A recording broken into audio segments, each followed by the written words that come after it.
Dear students, in the last lecture we have discussed here part first of hyperconjugation, and in the hyperconjugation concept we have discussed about main topic of hyperconjugation and what are the conditions for hyperconjugation.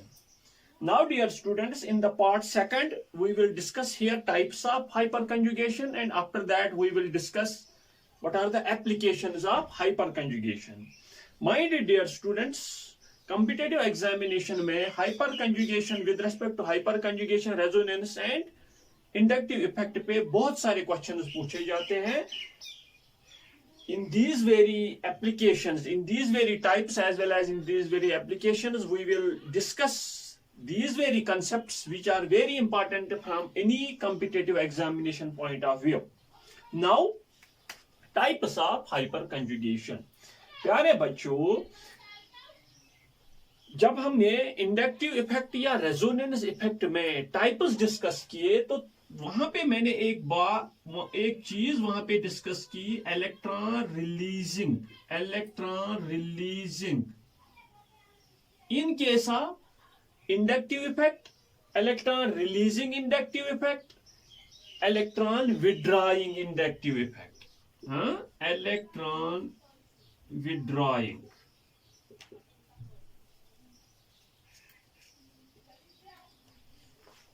शाबाश. मैं क्या discuss कर रहा था कि here we are discussing types of hyperconjugation.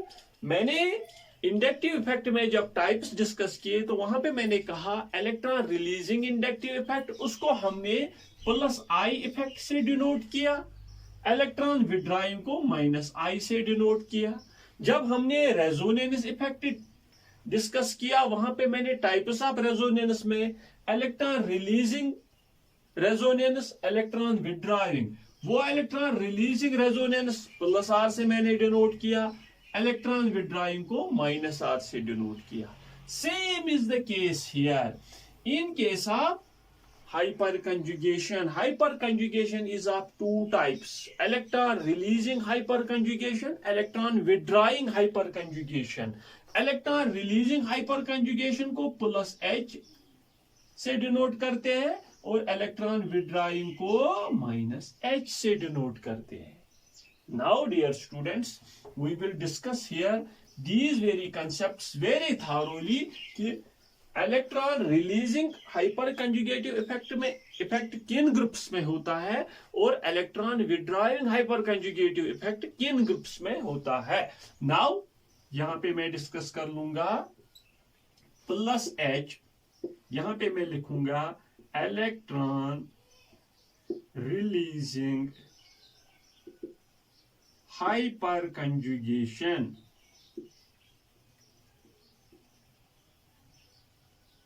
Plus H effect, यहां पे minus H.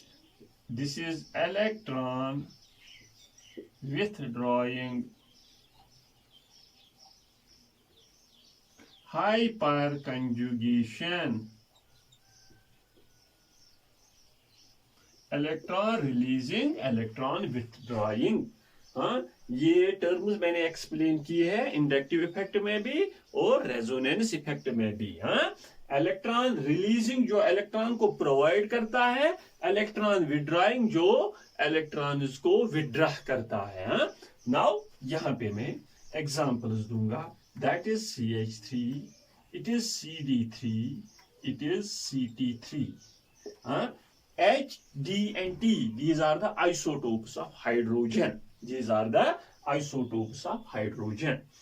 Now dear students, देख लीजिए जब हमने इंडक्टिव इफेक्ट डिस्कस किया था वहां पे मैंने कहा था इलेक्ट्रॉन रिलीजिंग इंडक्टिव इफेक्ट, इसका ऑर्डर ये है. This is the plus I effect of these very three groups. This is the plus I effect of these very three groups. Shabash.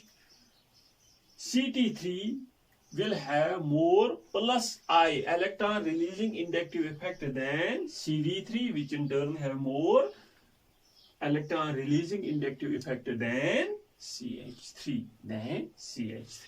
But remember that जब हमने hyperconjugation discuss किया, hyperconjugation में मैंने आप लोगों को कहा कि जो for example we were discussing in case of carbocation, वहां पे मैंने डिस्कस किया था CH3 CH2 पॉजिटिव। वहां पे मैंने क्या कहा था कि कंडीशन क्या है कि जो for example positively charged carbon है, इसके अल्फा कार्बन एटम पे जितने हाइड्रोजन एटम्स होंगे उतने हाइपर कंजुगेटिव स्ट्रक्चर्स होंगी। वहां पे मैंने इस तरह से दिखाया था, फॉर एग्जाम्पल यहाँ पे H है, यहाँ पे H है और यहाँ पे H है। देख लीजिए डियर स्टूडेंट्स, एक्चुअली वहां पे इस बॉन्ड या ये बॉन्ड उसकी ब्रेकेज हो जाती थी। Due to the breakdown of this very CH bond, there were the hyperconjugative structures which were possible in these very hyperconjugative structures. Remember that, dear students, T, D, and H, these are the isotopes of hydrogen. Heavier the isotope,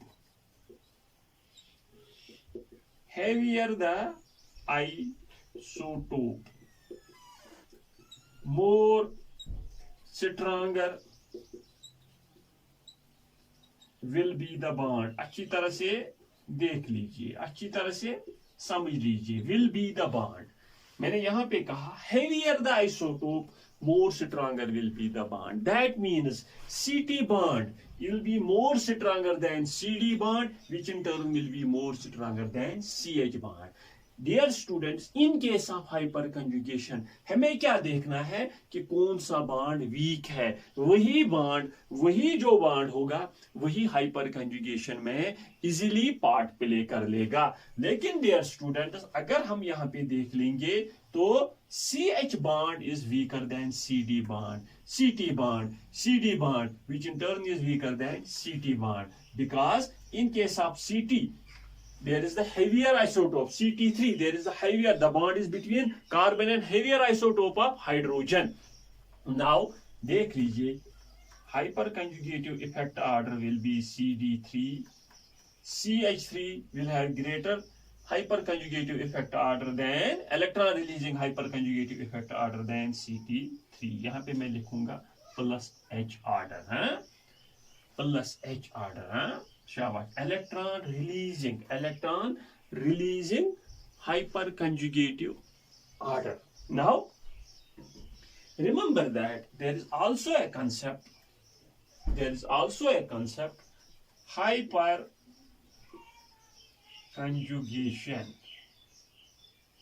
hyperconjugation is dominant over inductive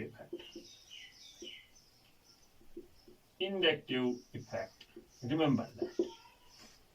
अभी मैंने कहा dear students कि hyper conjugation is of two types, plus H electron releasing hyper conjugation, minus H electron withdrawing hyper conjugation. यहाँ पे मैंने plus H effect यहाँ पे discuss किया। मैंने 2-3 ग्रुप्स यहाँ पे आप लोगों को दिखाए। मैंने उनका पहले प्लस I ऑर्डर दिखाया, उसके बाद उन्हीं 3 ग्रुप्स का प्लस H इफेक्ट ऑर्डर आप लोगों को दिखाया। रिमेंबर दैट यहाँ पे प्लस I इफेक्ट ऑर्डर जो इन ग्रुप्स का है उसका reverse plus H effect order है। एक्चुअली हमें क्या देखना है इन केस ऑफ हाइपर कंजुगेशन, हमें यही देखना है कि शाबाश कहाँ पे बॉन्ड वीकेस्ट है, वीकर बॉन्ड कहाँ पे है। क्योंकि यहाँ पे एक्चुअल जो हमने first hyper conjugation part first में हमने डिस्कस किया, वहां पे एक्चुअली जो अल्फा हाइड्रोजन एटम्स होते हैं उनका ब्रेक डाउन होता था। जिसका ब्रेक डाउन इजीली हो जाएगा उसी का हाइपर कंजुगेशन ऑर्डर, उसी का हाइपर कंजुगेशन इफेक्ट ज्यादा होगा। नाउ इसका hyper conjugation effect CH3 is greater than CD3, which in turn is greater than CT3. If you will ask me why, because जितना heavier isotope है उसका bond उतना stronger होगा। CT bond will be more stronger than CD bond, which in turn will be more stronger than CH bond। इसका मतलब है बेटा कि CH bond is weaker bond, that is why it will be easily broken down और hyper conjugative structures easily यहाँ पे possible है। यहाँ पे और एक कंसेप्ट याद रख लीजिए कि ओवरऑल जो प्लस एच इफेक्ट है वो प्लस आई इफेक्ट को डोमिनेट कर लेगा। दैट मीन्स ओवरऑल जो हम यहाँ पे देख लेंगे ओवरऑल इलेक्ट्रॉन रिलीजिंग ऑर्डर वो डिटरमाइन कर लेगा प्लस एच इफेक्ट, वो डिटरमाइन कर लेगा प्लस एच इफेक्ट। ये याद रख लीजिए ये कंसेप्ट। हाँ, शाबाश। यहाँ पे आप लोगों ने देख लिया कि हाइपर कंजुगेशन में इलेक्ट्रॉन रिलीजिंग हाइपर कंजुगेशन उससे which is denoted by plus H किन ग्रुप्स में शाबाश ज्यादातर प्लस एच इफेक्ट देखा गया है और किसका ज्यादा है, व्हाट इज द ऑर्डर, ये याद रख लीजिए।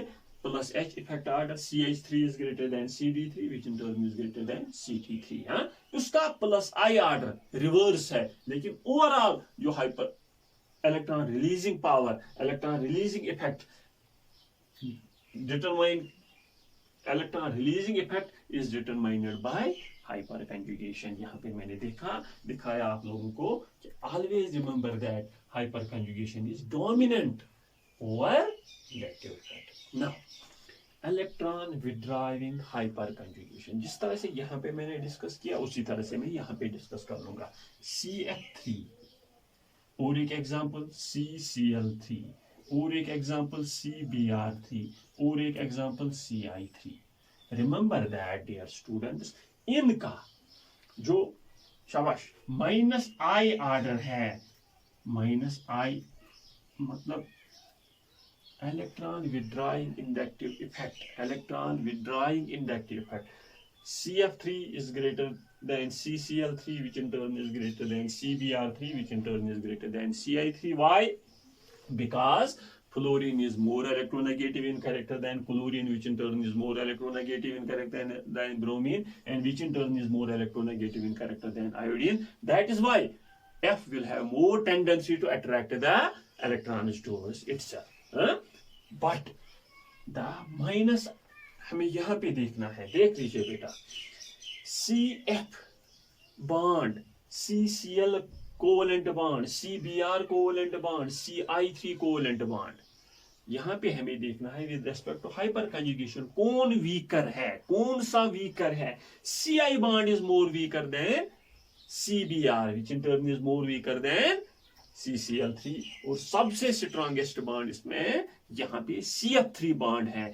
Because we are discussing hyperconjugation, remember that CI3 will have more hyperconjugative power than CCl3, ये ऑर्डर होगा। हाँ, CF3 minus H effect order, मतलब electron withdrawing hyperconjugative effect in these various groups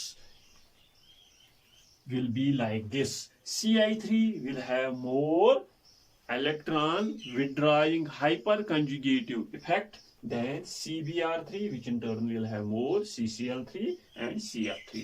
Remember that जब हमने inductive effect discuss किया, वहां पे types of inductive effect discuss किया, वहां पे प्लस आई इफेक्ट ऑर्डर भी हमने वहां पे दिखाया, माइनस आई इफेक्ट ऑर्डर भी वहां पे दिखाया ग्रुप्स का। उसके बाद जब हमने रेजोनेंस में भी plus are effect order groups का दिखाया, माइनस आर इफेक्ट ऑर्डर दिखाया, और अब हम हाइपर कंजुगेशन डिस्कस कर रहे हैं, और यहाँ पे ग्रुप्स का जितने भी ग्रुप्स हैं प्लस एच ऑर्डर भी यहाँ पे मैं दिखा रहा हूँ और माइनस एच ऑर्डर भी यहाँ पे दिखा रहा हूँ। My dear students, with respect to any competitive examination ये याद रख लीजिए, और यहाँ पे भी यही कंसेप्ट है, minus H will be dominant over minus I.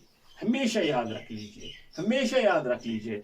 If you have to compare hyperconjugation and inductive effect, always the hyperconjugative effect, whether it is plus H, whether it is minus H, it is dominant over inductive effect। और यहाँ पे याद रख लीजिए, यहाँ पे इसका screenshot ले लीजिए, these are the types of hyperconjugation। और एक कंसेप्ट याद रख लीजिए जो मैंने रेजोनेंस में कहा है, जो मैंने रेजोनेंस में overall with respect to these very three electron displacements, inductive, resonance and hyperconjugation, R will dominate over H which in turn will dominate over RE। Resonance effect will be dominant over hyperconjugation, which will be dominant over inductive effect. That means अगर electron releasing की बात कर लेंगे plus R plus H plus I, ये याद रख लीजिए, ये याद रख लीजिए। अगर इलेक्ट्रॉन विड्रॉइंग की बात कर लेंगे तो minus R minus H minus I.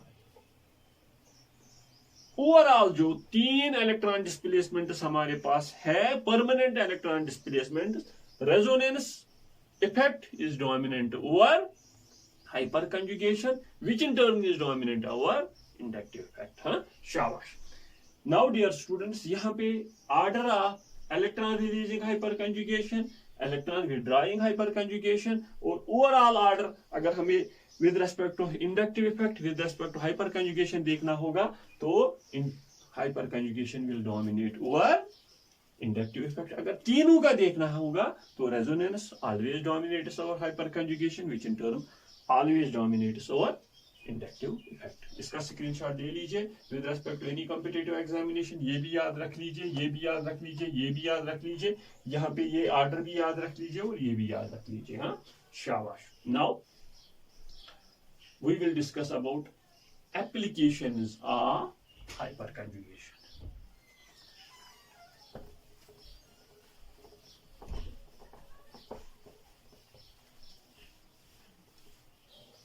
Applications of hyperconjugation, yeah, what we can say significance of hyperconjugation, significance or applications। huh? What are the applications of hyperconjugation? Exam में, बोर्ड एग्जाम में आ सकता है, what is hyperconjugation, what are the applications of hyperconjugation, या what is hyperconjugation, what is its significance। शाबाश, applications।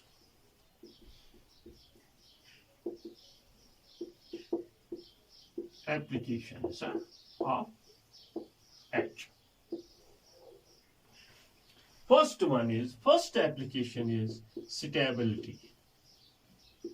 With the help of hyperconjugation, we are in a position to predict the stability of carbocations।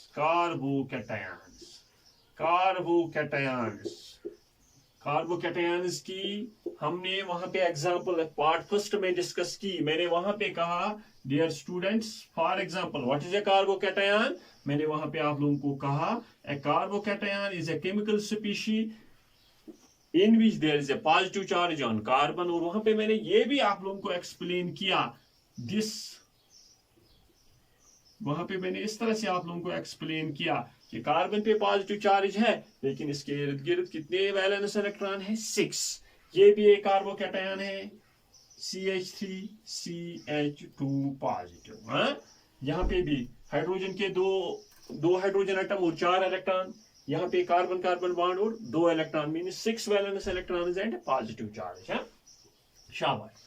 वहां पे dear students, मैंने ये example वहां पे इसकी हाइपरकंजुगेटिव structures वहां पे आप लोगों को कहा था कि किस तरह से आप बनाएंगे, कि मैंने आप लोगों को वहां पे कंसेप्ट दिया था कि इसके हाइपरकंजुगेटिव स्ट्रक्चर्स किस पे डिटरमाइन करते हैं कि इसके पास कितने number of alpha hydrogen atoms है। हाँ, शाबाश। नाउ डियर स्टूडेंट्स, यहाँ पे रिएक्टिव इंटरमीडिएट्स भी हम डिस्कस करने जा रहे हैं इसके बाद, जब हम इलेक्ट्रॉनिक डिस्प्लेसमेंट यहाँ पे कंप्लीट कर लेंगे। उसके बाद फर्स्ट टॉपिक हम वहां पे डिस्कस कर लेंगे कार्बोकैटायंस। नाउ देख लीजिए डियर स्टूडेंट्स, मेरे पास ये एक कार्बोकैटायन है CH3CH2 पॉजिटिव और एक कार्बोकैटायन है CH3CH पॉजिटिव CH3 और एक कार्बोकैटायन है CH3CH3 इस तरह से है। देख लीजिए डियर स्टूडेंट्स, यहाँ पे कार्बन के साथ 2 हाइड्रोजन एटम है और एक कार्बन कार्बन बॉन्ड है मिथाइल के साथ, मींस यहाँ पे इसके पास पॉजिटिव चार्ज है और इसके इर्द गिर्द 6 वैलेंस इलेक्ट्रॉन है।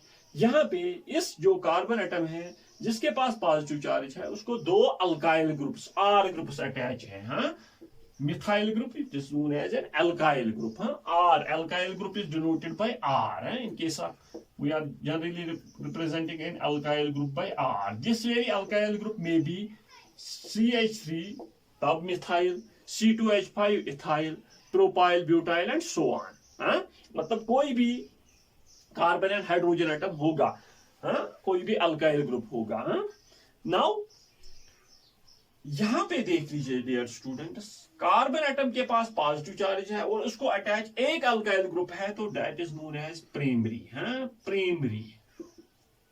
Primary carbocation, this is known as, इस कार्बन के पास पॉजिटिव चार्ज है और दो अल्काइल ग्रुप्स अटैच है, this is known as 2 nought and this is denoted by 2 nought, means secondary. हाँ, secondary carbocation, and in this very case this is known as 3 naught. 3 naught means tertiary carbocation, types of carbocations, primary, secondary and tertiary. Huh? Shabash. What is a primary carbocation? A carbocation which is attached, shabash, which is attached to, means the carbon atom in case of a primary carbocation which contains the positive charge is attached to one alkyl group. Here in this very case, in case of secondary carbocation, the carbon atom which contains the positive charge is directly attached to 2 alkyl groups. In case of tertiary carbocation, the carbon atom which contains the positive charge is directly attached to 3 alkyl groups. This is tertiary carbocation. Remember that dear students, मैंने hyper conjugation में कहा था stability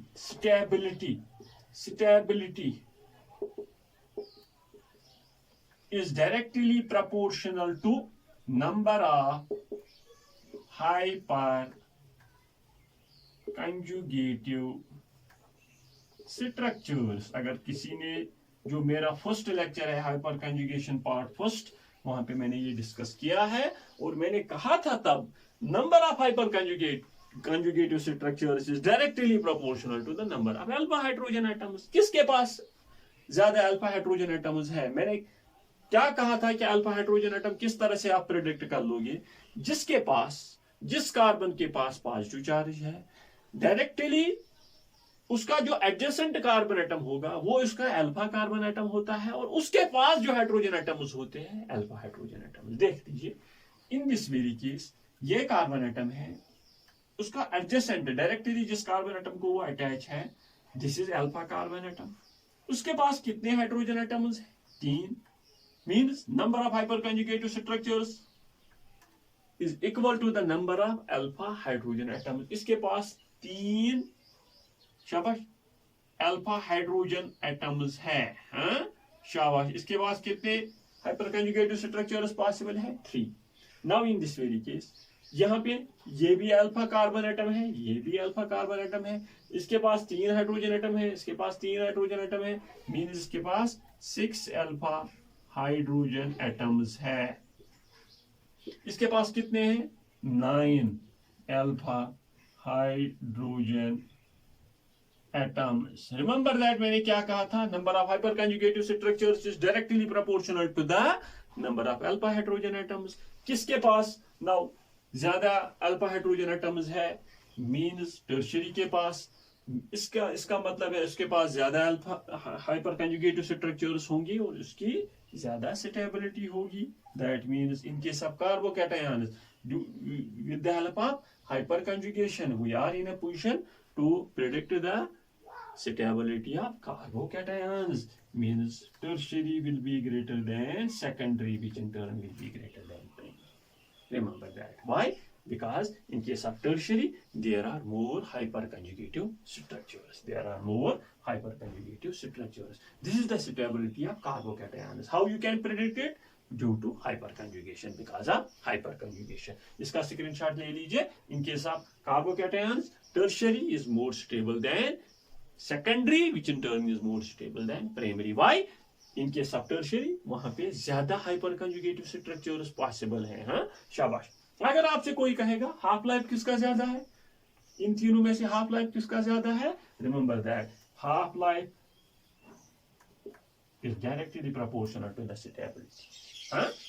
tertiary, secondary, primary. अगर आप लोगों को कोई कहेगा किसकी एनर्जी ज्यादा है, जो कम स्टेबल होगा, प्राइमरी की ज्यादा एनर्जी होगी। हाँ, शाबाश। Because stability is inversely proportional to energy. This is the first application of hyperconjugation. इसका स्क्रीनशॉट ले लीजिए, शाबाश, ले लिया।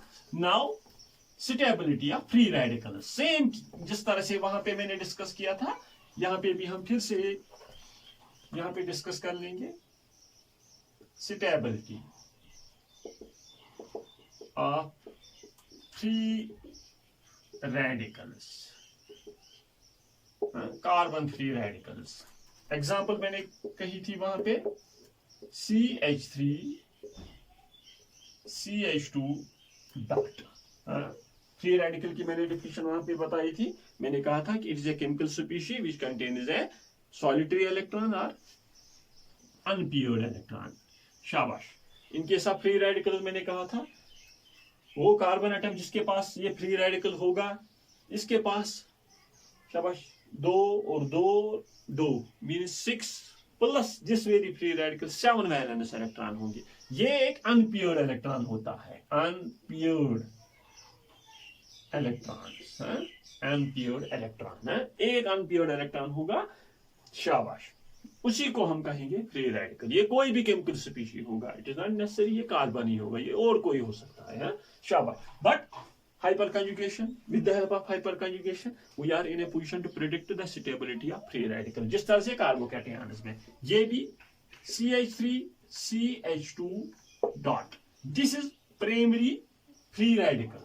now CH3 CH dot, यहाँ पे CH3 मतलब कार्बन एटम, जिस कार्बन एटम पे फ्री रेडिकल है it is directly attached to 2 alkyl groups. जिस कार्बन एटम पे फ्री रेडिकल है directly attached to 1 alkyl group, ये secondary. Now this is tertiary.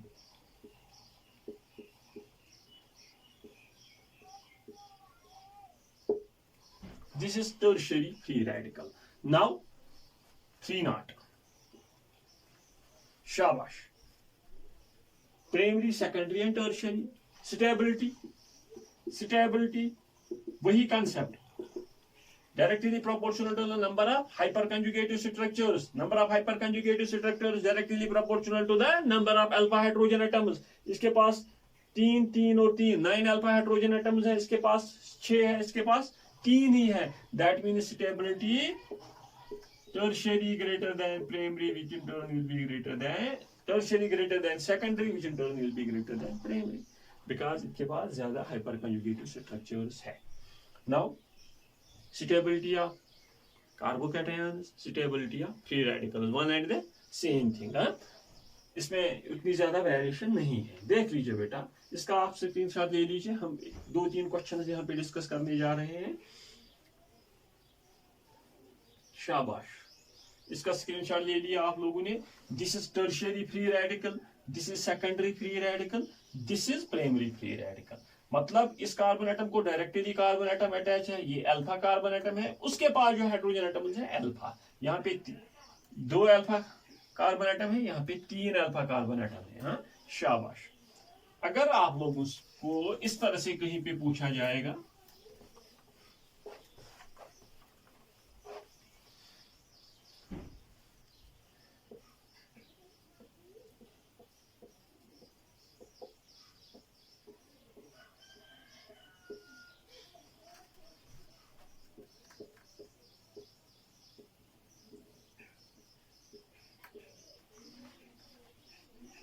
ये ए पार्ट होगा, ये बी पार्ट होगा, ये सी पार्ट होगा,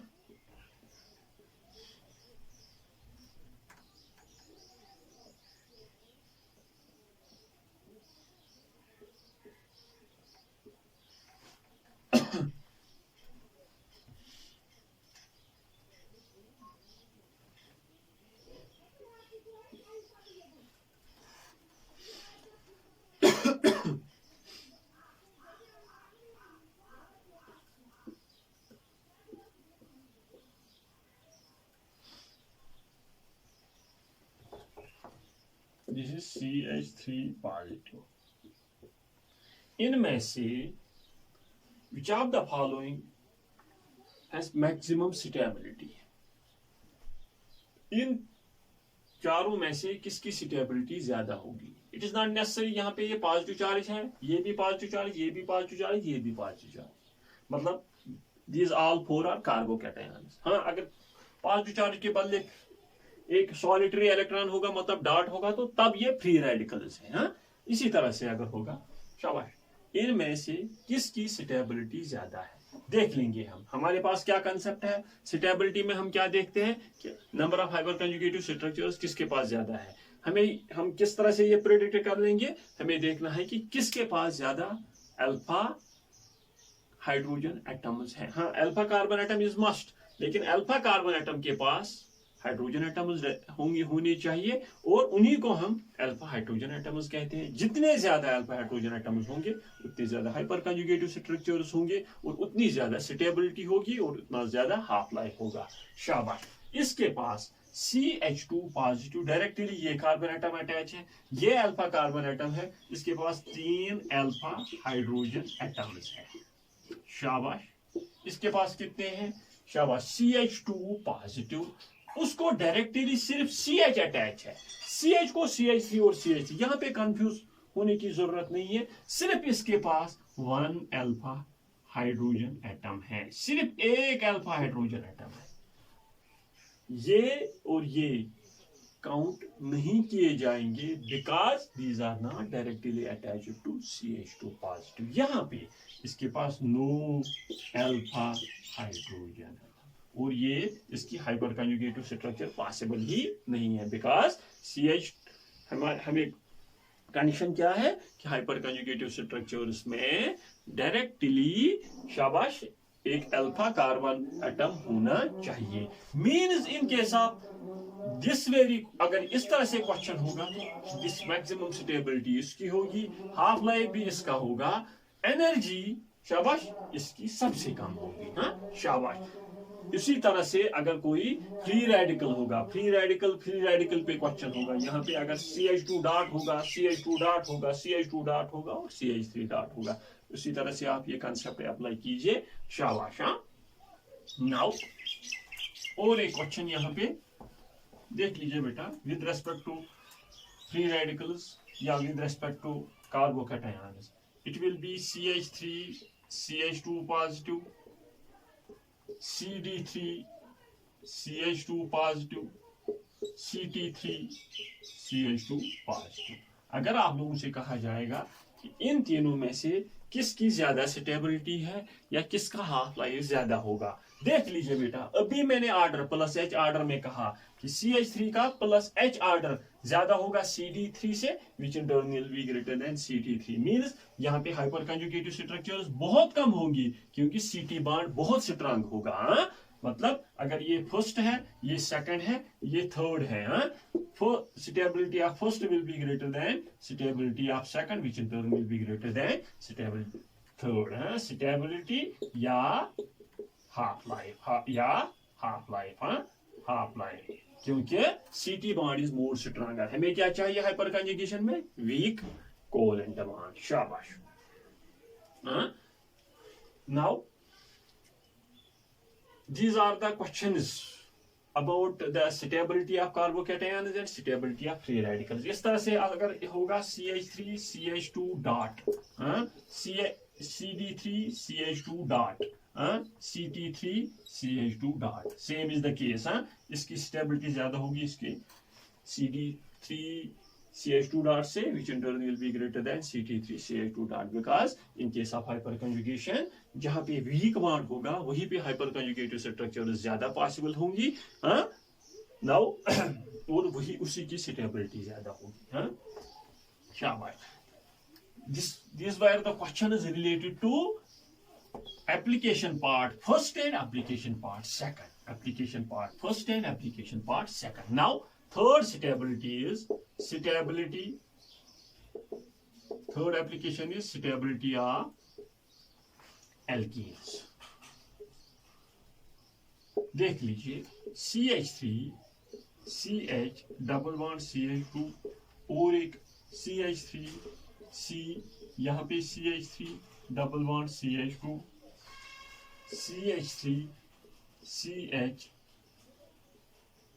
डबल बॉन्ड यहाँ पे CH3 और यहाँ पे CH3। नाउ और एक CH3 C CH3 double bond C CH3 CH3। देख लीजिए बेटा, अगर ये 4 A B C D, same concept यहाँ पे भी अप्लाई कीजिए।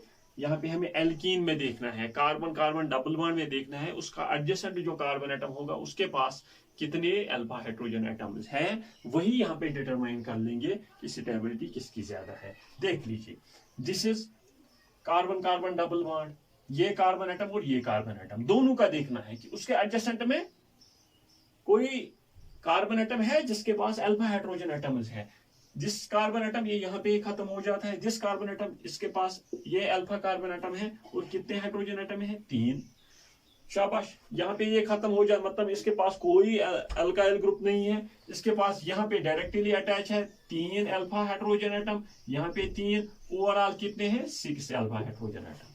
शाबाश, यहाँ पे 3 3 और 3 9 अल्फा हाइड्रोजन एटम, यहाँ पे 3 3 3 3 12 अल्फा हाइड्रोजन एटम्स।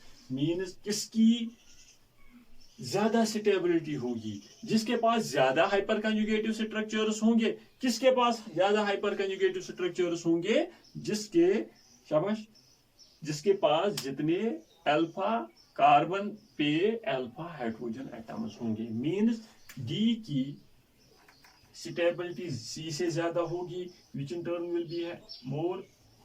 ये स्टेबिलिटी ऑर्डर होगा, ये हाफ लाइफ ऑर्डर होगा, ये number of alpha hydrogen atoms होंगे, ये ऑर्डर होगा number of hyperconjugative structures. हाँ, और उस एनर्जी ऑर्डर इसी का रिवर्स होगा। हाँ, now with the help of hyperconjugation we are in a position to predict the stability of alkenes, stability of alkenes या half life of alkenes, किसका ज्यादा होगा किसका कम होगा। हाँ, शाबाश, अगर इस तरह से क्वेश्चन होगा एल्कीन्स पे, हाँ शाबाश, इसका आप स्क्रीनशॉट ले लीजिए।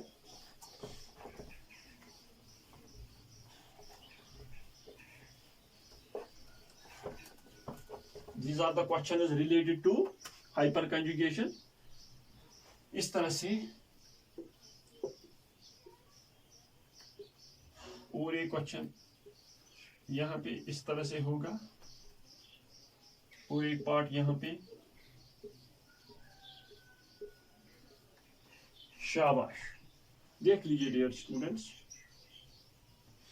This is carbon carbon double bond, this is carbon carbon double bond. इस कार्बन एटम का एडजेसेंट कार्बन एटम ये है, इस कार्बन एटम का एडजेसेंट कार्बन एटम ये है। यहाँ पे कितने हाइड्रोजन एटम्स हैं, 2 वैलेंसी सेट्स पर हो गई है, 2 हाइड्रोजन एटम्स हैं। यहाँ पे 2 वैलेंसी सेट्स पर हो गई है, 2 हाइड्रोजन एटम्स हैं। दैट मीन्स इसके पास 4 अल्फा हाइड्रोजन एटम्स हैं। यहाँ पे कितने हैं, ये कार्बन और ये कार्बन, इसका एडजेसेंट ये भी है और ये कार्बन एटम भी है। याद रख लीजिए, इसके पास कितने हाइड्रोजन एटम्स है, 2, इसके पास कितने हैं 3, क्योंकि इसकी एक ही वैलेंसी सेटिस्फाई हो गई है। इसके पास कितने हाइड्रोजन एटम्स हैं, 2, 2 + 2 + 3 7 alpha hydrogen atoms.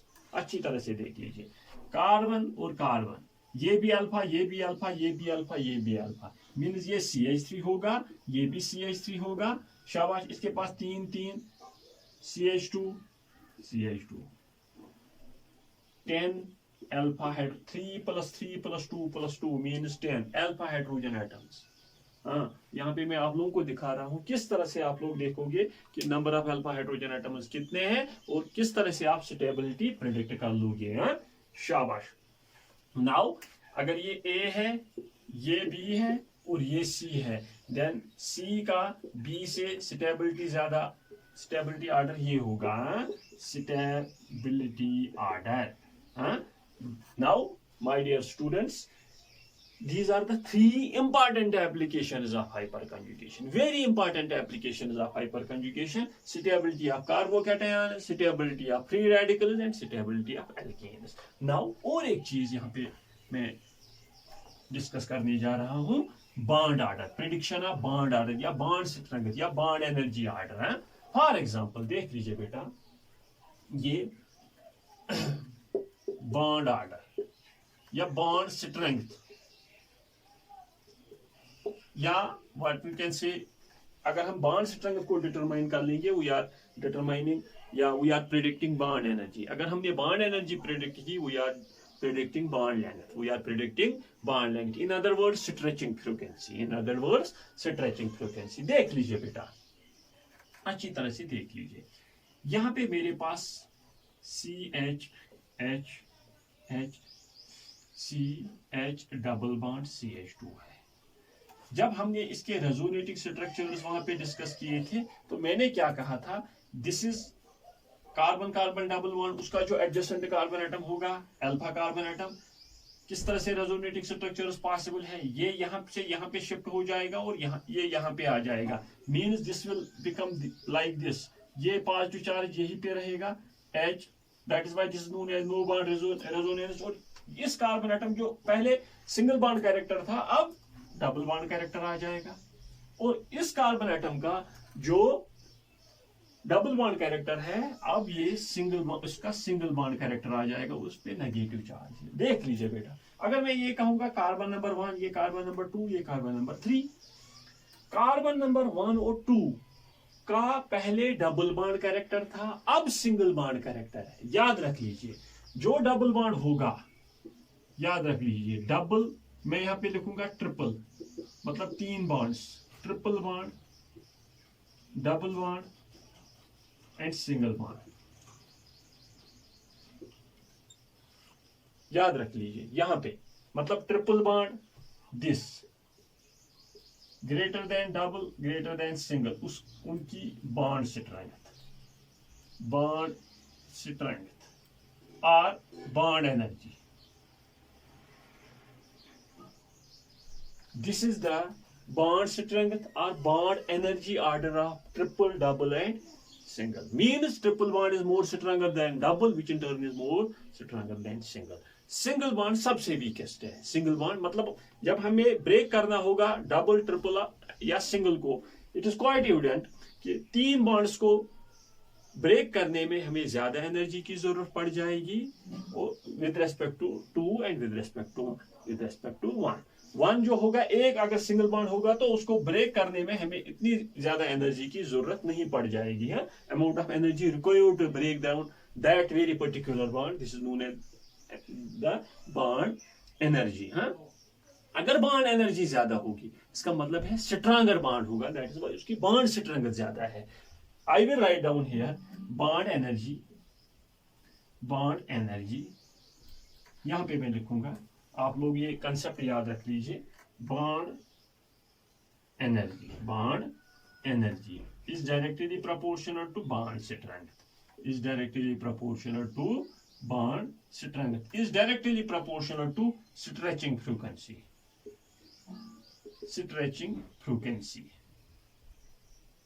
Stretching frequency मतलब amount of energy required to stretch that very particular bond, which will be inversely proportional to bond length.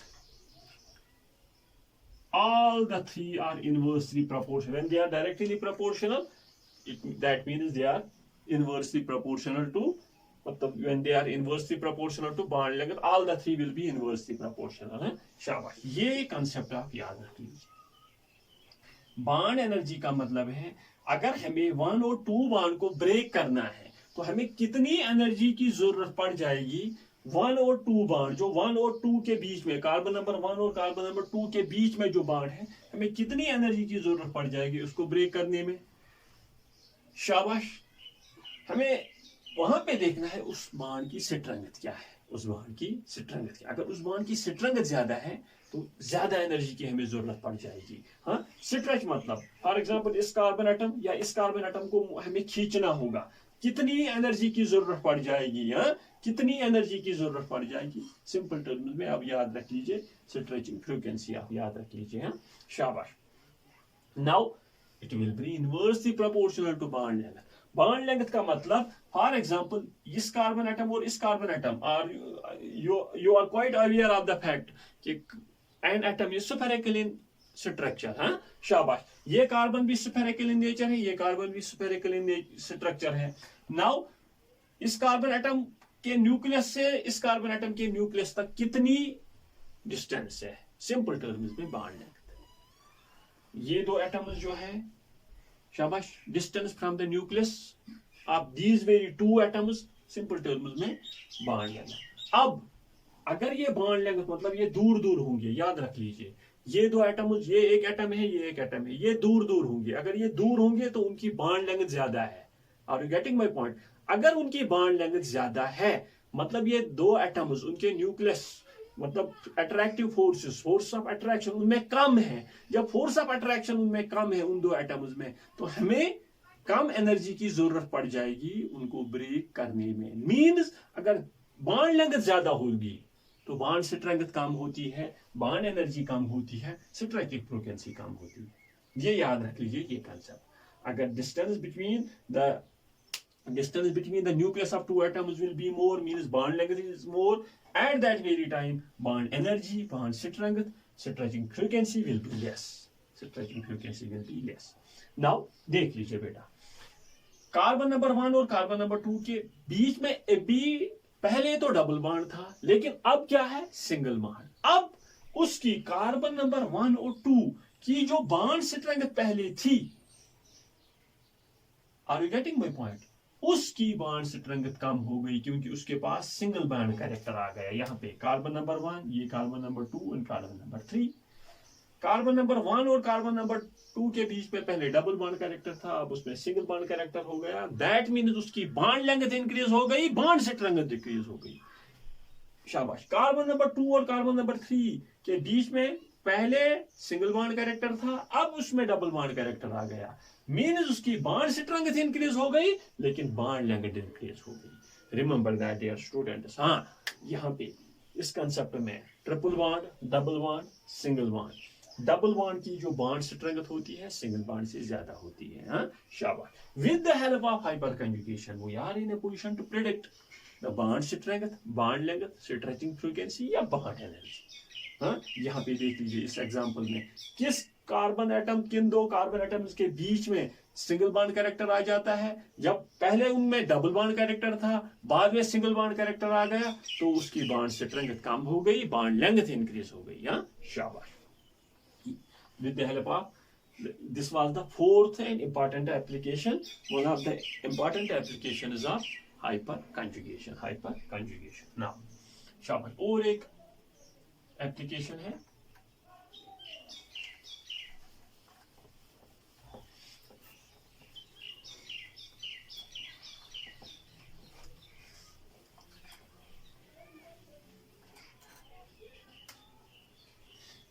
Fifth, nucleophilicity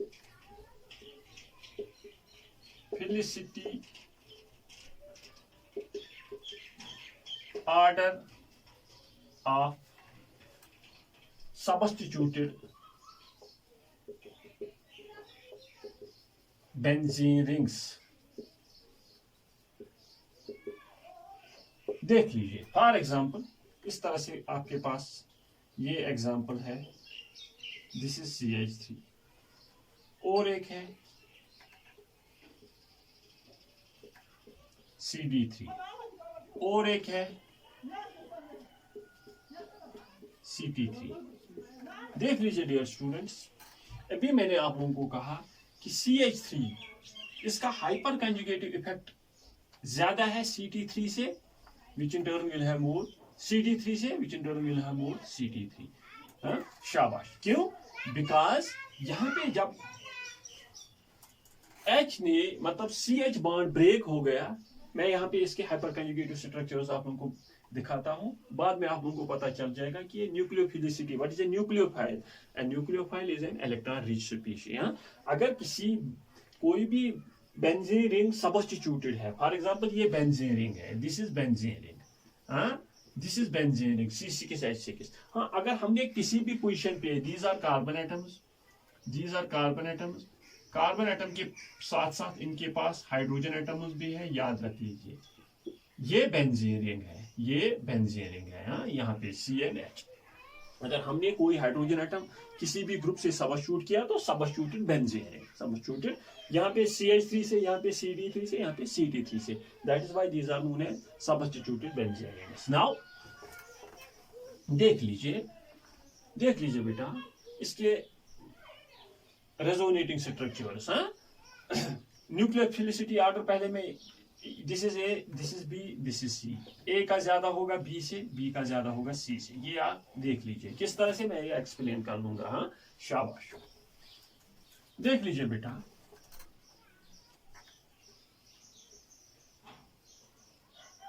this is C H, यहाँ पे H, यहाँ पे H. Hyper conjugation किस तरह से होगी? This will move here और this will move here. ये जो ये डबल बॉन्ड है यहाँ पे आ जाएगा। Now this is the first hyper conjugative structure. यहाँ पे नेगेटिव चार्ज, यहाँ पे डबल बॉन्ड, यहाँ पे कार्बन के साथ हाइड्रोजन, यहाँ पे हाइड्रोजन, लेकिन ये पॉजिटिव चार्ज।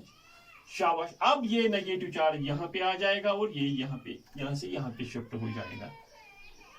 नाउ यहाँ पे मैं दिखाऊंगा और एक, अब ये हाइड्रोजन और यहाँ पे पॉजिटिव चार्ज, लेकिन यहाँ पे डबल बॉन्ड, यहाँ पे अब डबल बॉन्ड, यहाँ पे नेगेटिव चार्ज और यहाँ पे डबल बॉन्ड। हाँ क्यों? ये नेगेटिव चार्ज डबल बॉन्ड में चेंज हो गया और ये डबल बॉन्ड यहाँ पे नेगेटिव चार्ज में। अब this will move here and this will move here. देख लीजिए, ध्यान दे दीजिए बेटा। दिस डबल बॉन्ड यहाँ पे नेगेटिव चार्ज, यहाँ पे डबल बॉन्ड, यहाँ पे पॉजिटिव, यहाँ पे हाइड्रोजन और यहाँ पे हाइड्रोजन। अब यहाँ पे क्या हो जाता है? This very negative charge when it moves here, this will move here. अब फिर से ये आपके पास रेजोनेटिंग स्ट्रक्चर आ जाता है। This C H H H. Now dear students, अगर किसी ने मेरे मतलब इंडक्टिव इफेक्ट या what we can say resonance effect यहाँ पे आप लोगों ने यूट्यूब पे देखा है, तो मैंने वहां पे कहा था आप लोगों से, this is the methyl group, this is carbon atom of the benzene ring. Carbon atom of the benzene ring जो सबस्टिट्यूटेड कार्बन एटम है, मतलब ये सबस्टिट्यूटेड कार्बन एटम है, उसका एडजेसेंट कार्बन एटम जो है, this is known as ortho, और ये भी आर्थो है। This is known as meta, ये भी मेटा है, दिस इज पैरा। याद रख लीजिए, ये मैंने एक्सप्लेन किया है। यहाँ पे ये आर्थो, ये आर्थो, ये मेटा, ये मेटा, ये पैरा। हाँ शाबाश। जब हमने, this is known as toluene है, कॉमन नेम इसका टॉलिन है, मिथाइल बेंजीन भी कहते हैं। आईपीएसी नेम टॉलिन है, मतलब मिथाइल बेंजीन भी कहते हैं, common name. Now ortho position पे यहाँ पे भी देख लीजिए नेगेटिव चार्ज और यहाँ पे भी नेगेटिव चार्ज, और पैरा पोजीशन पे नेगेटिव चार्ज। मेटा पोजीशन पे कहीं पे भी नहीं नेगेटिव चार्ज, यहाँ पे कहीं पे भी नेगेटिव चार्ज नहीं आता है। देख लीजिए dear students, hyperconjugative structure में what is a nucleophile? A nucleophile is an electron rich species. Chemistry में जहां कहीं पे भी हम कहते हैं कि यहाँ पे नेगेटिव चार्ज है या लोन पेयर ऑफ इलेक्ट्रॉन है, we are saying that it is a nucleophile, it is an electron rich species. Electron rich species, उसके पास नेगेटिव चार्ज है, उसके पास एक्सेस ऑफ इलेक्ट्रॉन्स है, मतलब it is A nucleus loving species. It is A nucleus के पास positive charge होता है। हाँ शाबाश। नाउ यहाँ पे देख लीजिए, जितने भी मैंने हाइपर कंजुगेटिव स्ट्रक्चर्स यहाँ पे बनाए, आर्थो एंड पैरा पोजीशन पे नेगेटिव चार्ज है। ये क्या हमें डिटरमाइन करता है कि आर्थो एंड पैरा पोजीशन पे, शाबाश, एक्सेस ऑफ इलेक्ट्रॉन्स है, मतलब दीज हैव द टेंडेंसी, शाबाश। वहां पे अगर कहीं पे कोई भी इलेक्ट्रॉन डेफिशिएंट स्पीशी आ जाता है, इलेक्ट्रॉन डेफिशिएंट स्पीशी को हम इलेक्ट्रोफाइल कहते हैं। electrophile, it is denoted by plus E. Nucleophile is denoted by Nu negative. Nucleophile electron rich, electrophile electron deficient. अगर कहीं पे इलेक्ट्रोफाइल, शाबाश, किस पे अटैक कर लेगा? इस मिथाइल बेंजीन पे, तो it will have the more tendency to attack at ortho and para positions. Why? Because ortho and para position पे negative charge है. That is why alkyl groups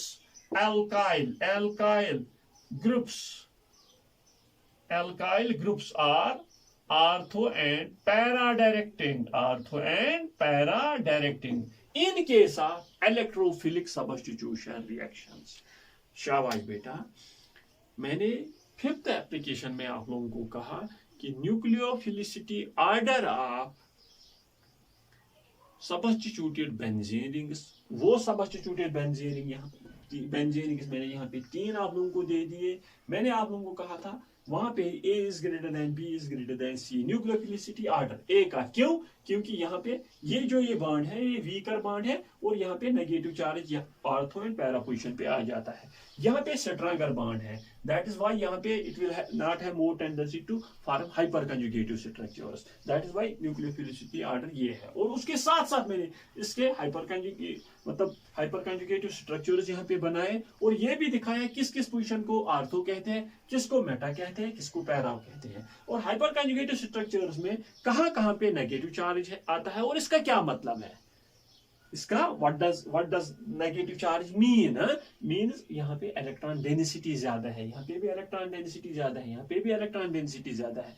अगर कोई इलेक्ट्रॉन डिफिशिएंट स्पीशीज इस पे attack कर लेगा तो ये आर्थो एंड पैरा पोजीशन पे अटैक कर लेगा। That is why alkyl group CH3 C2H5 जितने भी हैं these are ortho para directing in case of electrophilic substitution reactions. That is all about applications, as well as we have discussed here the questions, as well as here we have discussed about the types of hyperconjugation. Dear students, this is all about part first and part second about hyperconjugation. इसके applications, इसके types, what are the conditions, what are the, in the next lectures we will discuss about other topics of general organic chemistry. तब तक के लिए all the very best.